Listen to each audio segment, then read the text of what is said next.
Today I'm going to play with Molmo, give it a few images, and ask it a few questions.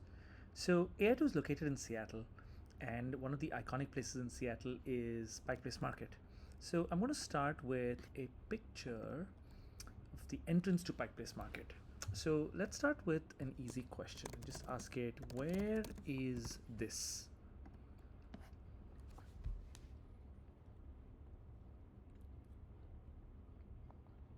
Okay, it has correctly identified it as Pike Place Market in Seattle, Washington, and it has also interestingly given a little bit of context about what the market's known for, when it got into operation, and a little bit of history about the market. So that's nice to see. Um, okay, so one interesting thing about this image is that there's an analog clock here, and lots of vision and language models tend to struggle with um, skills like telling time. So let's see what Molmo does. What time is it?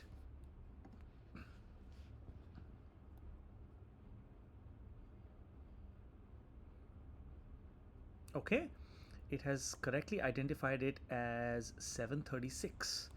Okay, let's continue with a few easy questions to begin.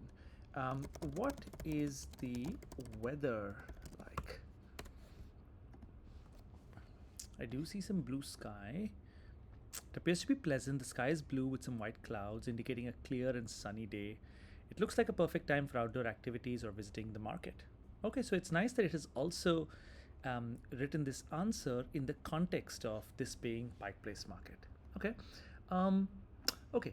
How about this? What was the weather a short while back?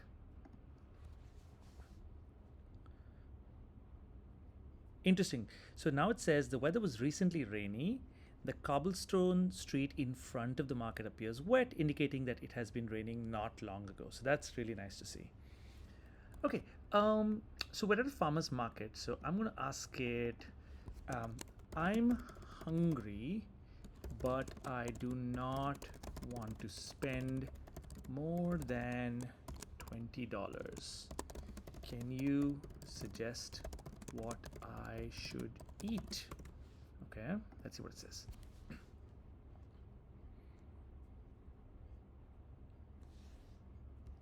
Okay, it says, I'd recommend checking out food at Pike Place Market. There's local vendors, there's a nearby bakery. Okay, so this isn't the best answer. It does use the context that we're looking at Pike Place Market, but it isn't exactly using the contents of this particular image to answer the question. So let me be a bit more specific. Only use information that you see in this image. Let's see what it says now. Aha, so now it says for a quick and affordable meal under $20, I recommend checking out food trucks visible in this image. Actually, that's incorrect, that's hallucinated. But then it says there's a sign advertising a lunch burrito for $12. And if you zoom in here, you see that there is a lunch burrito combo for $12. So that's really nice to see. Okay, so I see lots of different signs here, including this big red sign. So let's say list all the signs that you see in this image.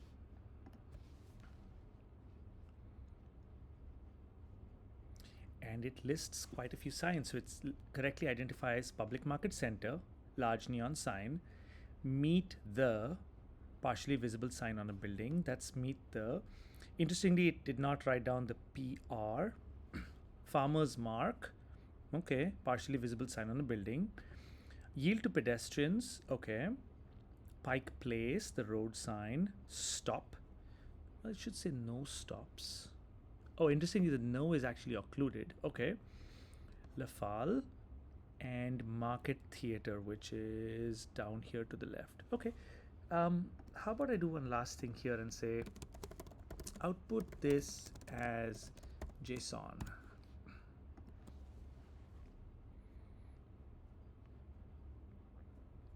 And as you can see, it has outputted JSON with some type, some name, and some information about where it is located. Okay, Let's move to another image. So let's move to a billboard. That's quite interesting to see. Okay, so let's start with, what is this an advertisement for?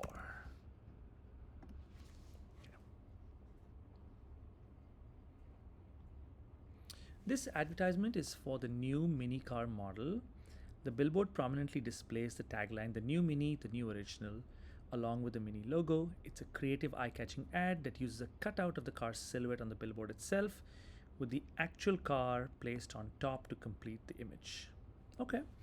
Um, but there's something interesting going on here, which is quite funny. So let's ask it a specific question. Why is this funny?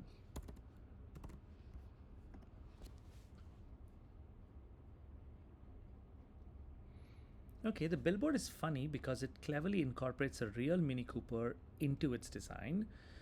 The advertisement features a large white silhouette of a car on the left side, but the actual Mini Cooper is positioned on top of the billboard itself. Okay. The playful integration of the real car with the ad's visual elements is a creative twist. It blurs the line between 2D and 3D. Okay. The slogan "outside the box" takes on a literal meaning, as the car is physically breaking the boundaries of the billboard. This unexpected and eye catching approach is likely to catch viewers' attention and make them smile, which is the essence of humor in advertising. I think that's a really nice answer. Okay. Um, how about if I ask the question in a different way? Why is there no car on the left side?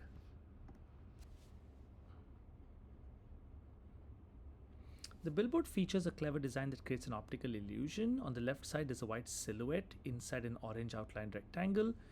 The silhouette is actually a cutout of the billboard material, allowing the background to show through. Okay. The orange outline of the rectangle makes it stand out. This is visually striking. The right side of the billboard displays a real Mini car. Okay. This is a nice answer, but it is quite verbose. So you can also ask Molmo to, you can prompt it with output formatting. So you can say, answer this in a short paragraph.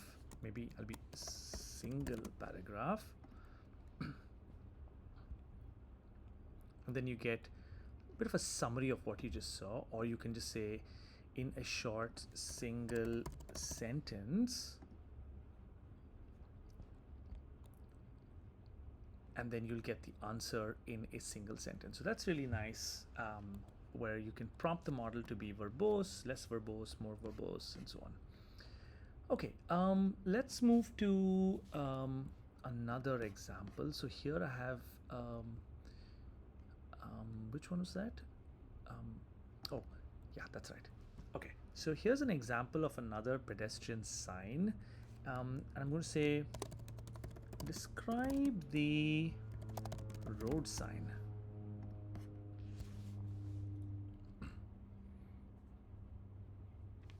Okay, the road sign is a yellow diamond-shaped sign with a black border. It features the iconic Beatles crosswalk symbol, which consists of 4 black silhouettes of people walking in a row across a crosswalk.